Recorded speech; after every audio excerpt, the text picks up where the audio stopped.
কি গো শুধু সবজি? মাংস দাও। মাংস নাই, ওই দিয়েই খাও।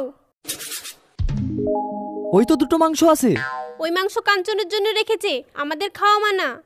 ও, তাহলে একটু ঝোল দাও। তোমাদেরকে যদি ঝোল দিয়ে দিই তাহলে আমরা কি খাবো? আমরা এত কষ্ট করে রান্না করলাম, আমরা খাবো না? আর একটু দাও না, একটু দিলে ফুরাবে না। এই রিপন, বাড়িটা দে।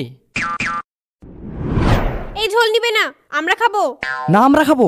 না আমরা খাবো। না আমরা খাবো। না আমরা খাবো। না আমরা খাবো। না আমরা খাবো। না আমরা খাবো। না আমরা খাবো। না আমরা খাবো। না আমরা খাবো। না আমরা খাবো। কি ব্যাপার, কি হলো? তোমাদেরকে বললাম না মাংসটা কাঞ্চনের জন্য রেখে দিতে, তোমাদের হাতে কেন? দেখি মাংসটা আমাকে দাও, আমি ঘরে রেখে দিছি। লবের ঝোল খাও।